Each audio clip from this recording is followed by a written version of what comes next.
Dalam dunia yang penuh dengan ketidakpastian dan tantangan, banyak dari kita mencari cara untuk menemukan ketenangan pikiran dan kebijaksanaan dalam menghadapi kehidupan sehari-hari. Setiap hari, kita dihadapkan dengan berbagai tekanan, pekerjaan yang menumpuk, masalah pribadi, hingga perubahan-perubahan yang tak terduga. Dalam situasi seperti ini, tidak jarang kita merasa kewalahan dan mencari pegangan untuk tetap tenang dan bijaksana.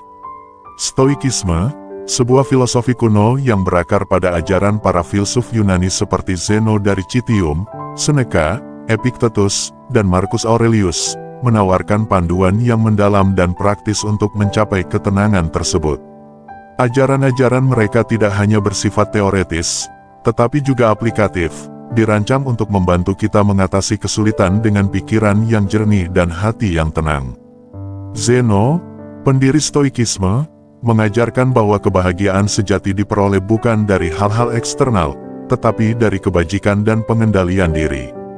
Seneca, dengan tulisan-tulisannya yang penuh kebijaksanaan, menekankan pentingnya hidup sesuai dengan alam dan menghindari emosi yang merugikan. Epictetus, seorang mantan budak yang menjadi filsuf terkenal, memberikan pandangan bahwa kebebasan sejati datang dari kemampuan kita untuk mengendalikan pikiran dan respons kita terhadap peristiwa. Ia mengajarkan bahwa tidak ada yang benar-benar bisa mengganggu kedamaian batin kita kecuali kita sendiri yang mengizinkannya. Marcus Aurelius, seorang kaisar Romawi yang juga seorang filsuf Stoik, melalui karya terkenalnya, Meditations, menunjukkan bagaimana menerapkan prinsip-prinsip Stoikisme dalam kehidupan sehari-hari, bahkan dalam posisi yang penuh dengan tekanan dan tanggung jawab besar. Filosofi ini, meskipun berasal dari ribuan tahun yang lalu, tetap relevan dan bermanfaat hingga hari ini. Dalam era modern yang serba cepat dan seringkali tidak menentu, ajaran-ajaran Stoikisme memberikan panduan yang sangat diperlukan. Stoikisme mengajarkan kita untuk fokus pada apa yang bisa kita kendalikan, pikiran, tindakan, dan sikap kita, dan menerima dengan lapang dada apa yang tidak bisa kita ubah. Dengan cara ini, kita dapat menghadapi tantangan hidup dengan lebih tenang dan bijaksana, menemukan ketenangan batin di tengah kekacauan, dan hidup dengan tujuan dan kebajikan. Dengan mengadopsi prinsip-prinsip Stoikisme, kita dapat belajar untuk tidak terjebak dalam kegelisahan dan emosi negatif yang seringkali hanya memperburuk situasi. Filosofi ini mengajarkan kita untuk menerima kenyataan apa adanya, dan dengan demikian, kita dapat mengarahkan energi kita pada hal-hal yang benar-benar berarti. Stoikisme bukan hanya sebuah cara berpikir, tetapi sebuah cara hidup yang membawa kedamaian dan kebijaksanaan dalam setiap langkah kita. Stoikisme mengajarkan kita untuk fokus pada apa yang bisa kita kendalikan dan menerima dengan lapang dada apa yang tidak bisa kita ubah. Dalam kehidupan sehari-hari, kita seringkali dihadapkan pada berbagai situasi yang memicu beragam emosi, kecemasan, kemarahan, kekecewaan, dan ketakutan. Emosi-emosi ini, menurut para filsuf Stoik, seringkali muncul karena kita berusaha mengendalikan hal-hal yang sebenarnya berada di luar jangkauan kuasa kita. Misalnya, kita mungkin merasa cemas tentang hasil dari sebuah proyek di tempat kerja, marah karena perilaku orang lain, atau kecewa ketika rencana kita tidak berjalan sesuai harapan. Dalam pandangan Stoik, akar dari emosi negatif ini adalah ilusi bahwa kita bisa mengendalikan segala aspek dari kehidupan kita. Kenyataannya, banyak hal yang berada di luar kendali kita, pendapat orang lain, cuaca, ekonomi, dan bahkan nasib. Dengan memahami dan menyadari batasan-batasan ini, kita dapat membebaskan diri dari beban yang tidak perlu. Ketika kita menerima bahwa ada banyak hal di luar kendali kita bisa mengarahkan energi kita pada hal-hal yang memang bisa kita pengaruhi, pikiran kita sendiri, tindakan kita, dan sikap kita terhadap peristiwa yang terjadi. Alih-alih terjebak dalam emosi negatif, kita dapat memilih untuk bereaksi dengan tenang dan bijaksana. Dalam Stoikisme, ada sebuah konsep yang disebut dichotomy of control, atau dikotomi kendali. Ini adalah pembagian antara apa yang bisa kita kendalikan dan apa yang tidak bisa kita kendalikan. Hal-hal yang berada dalam kendali kita meliputi penilaian, keinginan, tujuan, dan tindakan kita. Sementara itu, hal-hal yang tidak bisa kita kendalikan termasuk peristiwa eksternal, pendapat orang lain, dan hasil akhir dari upaya kita. Dengan mempraktikkan dikotomi kendali, kita belajar untuk melepaskan diri dari kecemasan yang tidak produktif dan memusatkan perhatian pada hal-hal yang benar-benar dapat kita kendalikan. Ini membawa kita pada kehidupan yang lebih bermakna dan produktif, karena energi kita tidak lagi terbuang pada hal-hal yang di luar kuasa kita. Sebagai contoh, ketika menghadapi situasi yang sulit di tempat kerja, alih-alih khawatir tentang hasil akhirnya, kita bisa fokus pada upaya terbaik yang bisa kita lakukan. Kita bisa bekerja dengan penuh dedikasi, menjaga komunikasi yang baik, dan tetap profesional. Hasil akhirnya mungkin masih di luar kendali kita, tetapi kita bisa tenang mengetahui bahwa kita telah melakukan bagian kita dengan sebaik mungkin. Demikian pula dalam hubungan interpersonal, daripada mencoba mengubah perilaku orang lain, kita bisa fokus pada cara kita berinteraksi dengan mereka. Kita bisa memilih untuk tetap sabar, mendengarkan dengan empati, dan menjaga sikap positif. Dengan demikian, kita menciptakan lingkungan yang lebih harmonis tanpa terganggu oleh tindakan yang di luar kendali kita. Pada akhirnya, dengan mengarahkan energi kita pada tindakan-tindakan yang bermakna dan produktif, kita dapat menjalani hidup dengan lebih tenang dan penuh kepuasan. Stoikisme membantu kita menemukan kedamaian dalam menerima kenyataan, sambil terus berusaha menjadi versi terbaik dari diri kita sendiri dalam hal-hal yang memang bisa kita kendalikan. Salah satu konsep utama dalam stoikisme adalah amor fati, yang berarti mencintai nasib. Pada pandangan pertama, ini mungkin terdengar seperti sikap pasrah yang mengesampingkan upaya dan tindakan. Namun, makna sebenarnya dari amor fati jauh lebih dalam dan kuat. Ini bukanlah sikap menyerah pada nasib, melainkan sebuah ajaran untuk menerima segala sesuatu yang terjadi, baik atau buruk, sebagai bagian tak terpisahkan dari kehidupan yang harus diterima dengan bijak. Amor fati mengajarkan kita untuk melihat setiap peristiwa dalam hidup sebagai bagian dari perjalanan yang unik dan penting. Ketika menghadapi kesulitan, kegagalan, atau bahkan tragedi, alih-alih mengutuk nasib atau merasa putus asa, kita diajak untuk merangkul dan mencintai setiap momen tersebut. Dalam pandangan Stoik, setiap pengalaman, baik positif maupun negatif, membawa nilai dan pelajaran yang berharga. Dengan menerima segala sesuatu yang terjadi dengan lapang dada, kita bisa menemukan makna dan pertumbuhan bahkan dalam situasi yang paling menantang. Misalnya, bayangkan seseorang yang kehilangan pekerjaannya secara tiba-tiba. Reaksi awal mungkin adalah kepanikan dan kesedihan. Namun, dengan menerapkan amor fati, orang tersebut bisa melihat situasi ini sebagai kesempatan untuk mengevaluasi kembali jalur karirnya, mengembangkan keterampilan baru, atau menemukan panggilan hidup yang lebih sesuai. Kehilangan pekerjaan yang awalnya tampak seperti hambatan besar bisa berubah menjadi titik balik yang membawa perkembangan pribadi dan profesional yang signifikan. Sikap mencintai nasib ini juga membantu kita untuk mengurangi rasa takut akan masa depan. Ketika kita percaya bahwa apapun yang terjadi adalah bagian dari perjalanan yang lebih besar dan bermakna, kita bisa menghadapi ketidakpastian dengan lebih tenang. Kita tidak lagi terpaku pada upaya mengendalikan setiap aspek dari hidup kita, tetapi sebaliknya, kita menerima aliran peristiwa dengan hati yang terbuka dan pikiran yang tenang. Amor fati bukan berarti kita harus pasif dan tidak berusaha.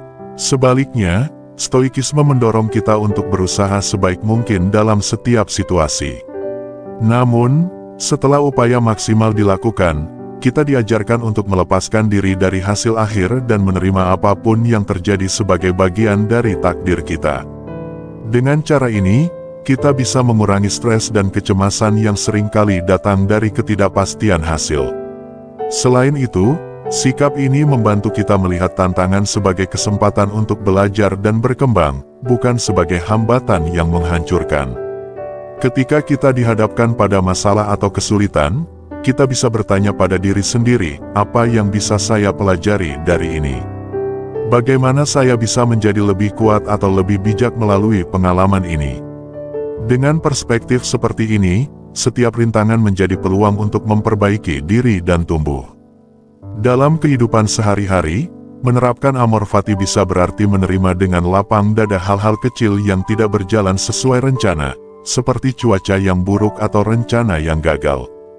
Dalam skala yang lebih besar, ini bisa berarti merangkul perubahan besar dalam hidup, seperti kehilangan orang yang dicintai atau perubahan drastis dalam karir. Dalam setiap kasus, kita diajarkan untuk melihat setiap peristiwa sebagai bagian dari narasi kehidupan kita yang lebih besar dan penuh makna. Dengan demikian, Amor Fati membawa kita pada pemahaman yang lebih dalam tentang kehidupan.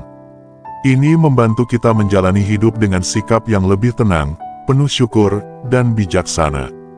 Mencintai nasib, dengan segala suka dan dukanya, memungkinkan kita untuk menemukan kedamaian dan kebijaksanaan sejati dalam setiap langkah perjalanan kita. Praktik stoikisme juga melibatkan refleksi harian. Para stoik terkenal menghabiskan waktu setiap hari untuk merenungkan tindakan mereka, mengevaluasi apa yang telah mereka lakukan dengan baik, dan apa yang perlu diperbaiki.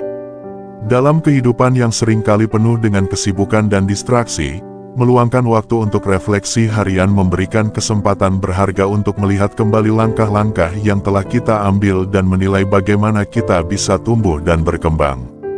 Marcus Aurelius, seorang kaisar Romawi yang juga seorang filsuf stoik, adalah salah satu contoh paling terkenal dari praktik refleksi harian ini. Dalam kesehariannya yang penuh dengan tugas dan tanggung jawab besar sebagai pemimpin kekaisaran Romawi, Marcus Aurelius selalu menyisihkan waktu untuk menulis catatan pribadi yang mendalam.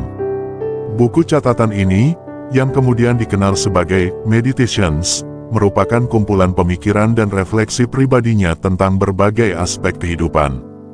Dalam Meditations, Marcus Aurelius merenungkan berbagai tema penting, seperti tanggung jawab, kematian, dan bagaimana menjalani hidup yang bermakna. Ia menulis tentang pentingnya melakukan tugas dengan penuh dedikasi dan kejujuran, serta bagaimana menjaga ketenangan dan keteguhan hati di tengah tekanan dan tantangan. Refleksi ini bukan hanya sekadar introspeksi pribadi, tetapi juga sebuah panduan praktis bagi siapapun yang mencari kebijaksanaan dan ketenangan dalam hidup mereka. Misalnya, Marcus Aurelius seringkali merenungkan tentang tanggung jawabnya sebagai seorang pemimpin. Ia menyadari bahwa posisinya memberikan beban besar, tetapi juga kesempatan untuk berbuat baik dan memberikan contoh kebajikan bagi orang lain. Dalam catatannya, ia berusaha mengingatkan dirinya sendiri untuk tetap rendah hati, adil, dan bijaksana dalam setiap keputusan yang diambil. Dengan merenungkan tindakan-tindakan hariannya, Marcus Aurelius dapat terus memperbaiki diri dan memastikan bahwa ia menjalankan perannya dengan integritas. Selain itu, Marcus Aurelius juga banyak merenungkan tentang kematian, sebuah tema yang seringkali dihindari banyak orang. Baginya, mengingat kematian adalah cara untuk tetap sadar akan kefanaan hidup dan pentingnya menjalani setiap hari dengan bermakna. Dengan menerima kenyataan bahwa hidup ini sementara, ia dapat lebih menghargai setiap momen dan berusaha untuk hidup sesuai dengan nilai-nilai kebajikan dan kebijaksanaan. Refleksi harian juga membantu dalam mengenali dan memperbaiki kelemahan diri. Marcus Aurelius kerap mencatat kelemahan-kelemahannya, baik dalam pikiran maupun tindakan, dan berusaha mencari cara untuk mengatasinya. Dengan demikian, ia tidak hanya berfokus pada apa yang telah dilakukan dengan baik, tetapi juga secara aktif mencari cara untuk menjadi lebih baik. Ini adalah inti dari praktik stoik, terus-menerus berupaya untuk mencapai kebajikan dan kebijaksanaan melalui refleksi dan perbaikan diri. Bagi para stoik lainnya, praktik refleksi harian serupa dilakukan untuk mengevaluasi hari mereka, mengenali kesalahan, dan merencanakan perbaikan di masa depan. Refleksi ini bisa dilakukan dalam berbagai bentuk, seperti menulis jurnal, meditasi, atau diskusi dengan teman-teman seideologi. Yang terpenting adalah konsistensi dalam melakukannya, sehingga setiap hari menjadi kesempatan untuk belajar dan berkembang. Dalam dunia modern yang seringkali bergerak begitu cepat, meluangkan waktu untuk refleksi harian mungkin tampak sulit. Namun, praktik ini bisa membawa banyak manfaat, membantu kita untuk tetap sadar akan tujuan hidup kita, mengevaluasi tindakan-tindakan kita, dan terus berupaya untuk menjadi versi terbaik dari diri kita sendiri. Dengan mengikuti jejak para Stoik, kita dapat menemukan ketenangan, kebijaksanaan, dan makna yang lebih dalam dalam kehidupan sehari-hari. Selain itu, Stoikisme mendorong kita untuk menjaga ketenangan dalam menghadapi kemalangan dengan mempersiapkan pikiran kita terhadap kemungkinan-kemungkinan buruk. Teknik ini dikenal sebagai premeditatio malorum, atau premeditasi terhadap kesulitan. Dengan membayangkan skenario terburuk yang mungkin terjadi, kita menjadi lebih siap secara mental dan emosional untuk menghadapi kenyataan, dan seringkali menemukan bahwa kenyataan tidak seburuk yang kita bayangkan. Premeditatio malorum adalah latihan mental di mana kita secara aktif memvisualisasikan kemungkinan-kemungkinan buruk yang bisa terjadi dalam hidup kita. Tujuannya bukan untuk menjadi pesimis atau meresahkan diri sendiri, melainkan untuk membangun ketahanan dan kesiapan batin dalam menghadapi berbagai situasi yang mungkin terjadi. Dengan membayangkan dan merenungkan skenario terburuk, kita bisa mengurangi kejutan dan dampak emosional ketika hal-hal tersebut benar-benar terjadi. Misalnya, bayangkan seseorang yang baru saja memulai bisnis baru. Sebelum terjun sepenuhnya, dia bisa mempraktikkan premeditatio malorum dengan membayangkan berbagai kesulitan yang mungkin muncul, kegagalan mendapatkan pelanggan, kerugian finansial, atau bahkan kebangkrutan. Dengan membayangkan skenario-skenario ini, dia bisa mempersiapkan diri secara lebih matang, membuat rencana cadangan, dan mengembangkan strategi untuk mengatasi masalah-masalah tersebut. Jika salah satu skenario buruk ini benar-benar terjadi, dia tidak akan terlalu terkejut atau hancur secara emosional, karena dia sudah mempersiapkan pikiran dan hatinya. Teknik ini juga dapat diterapkan dalam kehidupan pribadi. Misalnya, dalam hubungan interpersonal, seseorang dapat mempraktikkan premeditatio malorum dengan membayangkan situasi di mana terjadi konflik atau perpisahan. Dengan membayangkan bagaimana dia akan bereaksi dan mengatasi perasaan yang muncul, dia bisa lebih siap dan tenang ketika menghadapi situasi tersebut. Ini membantu mengurangi kecemasan dan memungkinkan dia untuk bertindak dengan lebih bijaksana dan tenang. Selain membantu kita mempersiapkan diri secara mental, premeditatio malorum juga mengajarkan kita untuk lebih menghargai keadaan saat ini. Ketika kita membayangkan skenario-skenario terburuk, kita akan lebih sadar akan betapa berharganya keadaan kita saat ini dan lebih bersyukur atas hal-hal baik yang kita miliki. Misalnya, ketika membayangkan kehilangan pekerjaan, kita akan lebih menghargai pekerjaan yang kita miliki sekarang dan bekerja dengan lebih dedikasi dan semangat. Seringkali, kenyataan tidak seburuk yang kita bayangkan. Ketika kita membayangkan skenario terburuk, kita cenderung membayangkan yang paling ekstrim dan dramatis. Namun, dalam banyak kasus, ketika hal buruk benar-benar terjadi, kita menemukan bahwa kita lebih mampu menghadapinya daripada yang kita kira. Dengan premeditatio malorum, kita mengurangi ketakutan dan kecemasan yang tidak perlu dan menjadi lebih siap untuk menghadapi tantangan dengan keberanian dan ketenangan. Premeditatio malorum adalah salah satu cara bagi kita untuk mengembangkan ketahanan mental dan emosional. Dengan secara aktif membayangkan kemungkinan-kemungkinan buruk, kita melatih pikiran kita untuk tetap tenang dan fokus dalam menghadapi kesulitan. Kita belajar untuk tidak terkejut atau terguncang oleh kemalangan, melainkan melihatnya sebagai bagian dari perjalanan hidup yang harus dihadapi dengan kebijaksanaan dan keberanian. Dalam dunia yang penuh dengan ketidakpastian, teknik ini menjadi alat yang sangat berguna. Dengan mengadopsi premeditatio malorum, kita bisa menghadapi hidup dengan lebih siap dan percaya diri, mengetahui bahwa kita telah mempersiapkan diri untuk kemungkinan-kemungkinan terburuk. Dengan demikian, kita dapat menjalani hidup dengan lebih tenang, bijaksana, dan penuh keyakinan, siap menghadapi apapun yang datang. Di zaman modern, prinsip-prinsip stoikisme dapat diterapkan dalam berbagai aspek kehidupan, dari manajemen stres, pengambilan keputusan, hingga hubungan interpersonal. Dengan kehidupan yang semakin kompleks dan tuntutan yang terus meningkat, banyak dari kita mencari cara untuk menjaga keseimbangan dan ketenangan dalam menjalani hari-hari kita. Stoikisme, dengan ajarannya yang abadi, menawarkan alat dan panduan praktis yang relevan untuk menghadapi tantangan-tantangan ini. Dalam hal manajemen stres, Stoikisme mengajarkan kita untuk fokus pada hal-hal yang berada dalam kendali kita dan menerima dengan lapang dada apa yang tidak bisa kita ubah. Di dunia kerja, kita sering kali dihadapkan pada tenggat waktu yang ketat, ekspektasi tinggi, dan situasi yang tidak terduga. Dengan menerapkan prinsip stoik ini, kita bisa mengurangi kecemasan dengan memusatkan perhatian pada tugas-tugas yang bisa kita selesaikan dan tidak terperangkap dalam kekhawatiran tentang hasil akhir yang tidak pasti.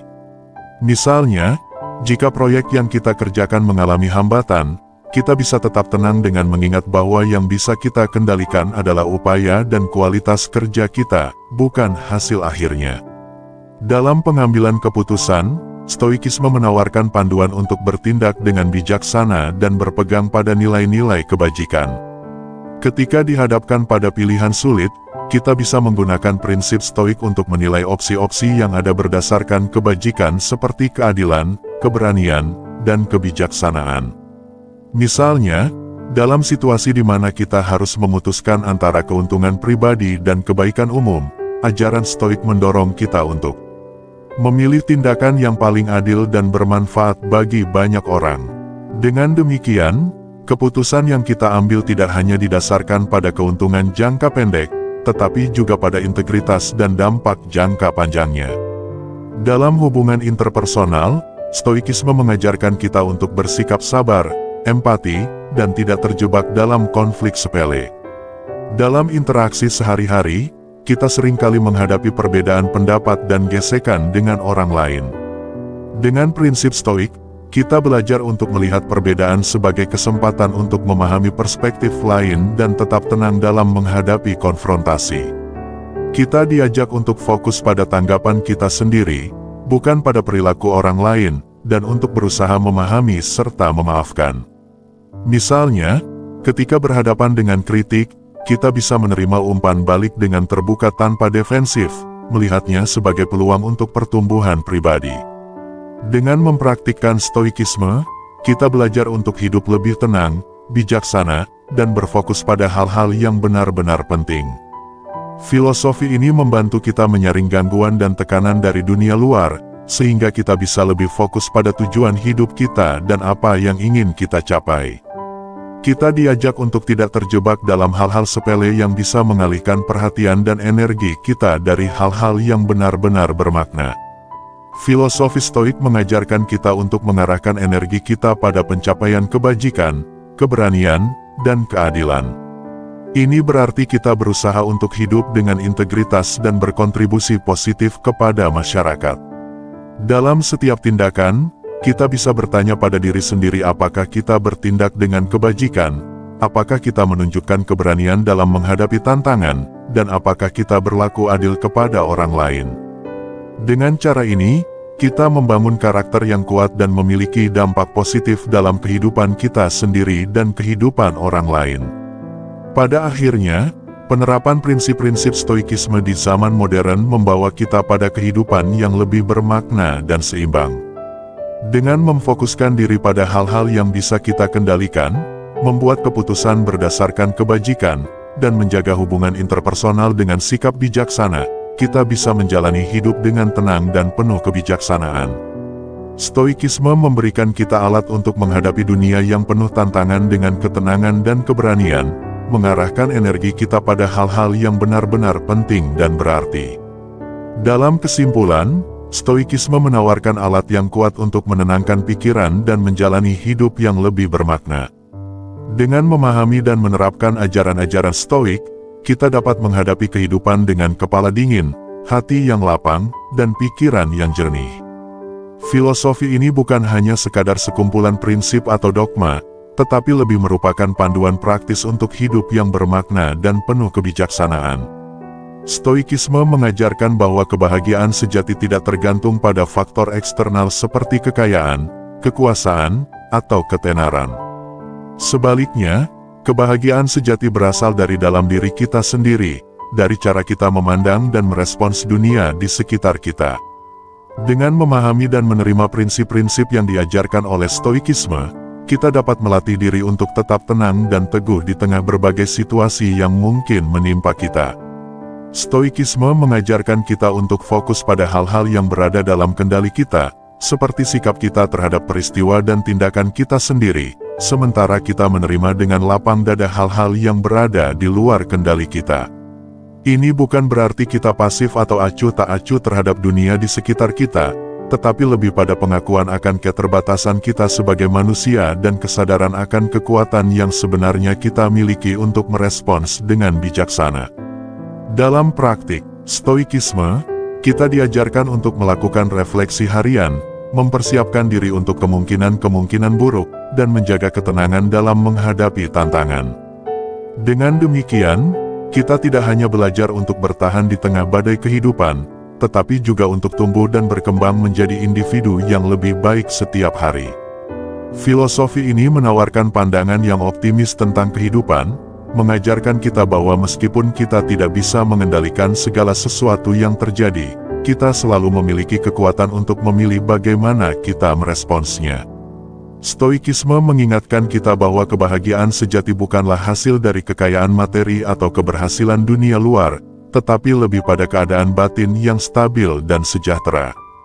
Dengan mempraktikkan ajaran-ajaran Stoikisme, kita belajar untuk mengembangkan kedamaian dalam diri kita sendiri, tidak terguncang oleh pasang surut kehidupan, dan tetap teguh dalam nilai-nilai kebajikan dan kebijaksanaan. Dalam dunia yang penuh dengan ketidakpastian dan tantangan, Stoikisme tetap menjadi sumber inspirasi dan panduan yang relevan. Dengan menggali hikmah dari ajaran para filsuf Stoik kuno seperti Zeno, Seneca, Epictetus, dan Marcus Aurelius, kita dapat menghadapi kehidupan dengan lebih tenang, bijaksana, dan bermakna. Filosofi ini bukanlah sekadar konsep intelektual, tetapi sebuah gaya hidup yang memungkinkan kita untuk menjalani kehidupan dengan kepala tegak dan hati yang penuh kedamaian.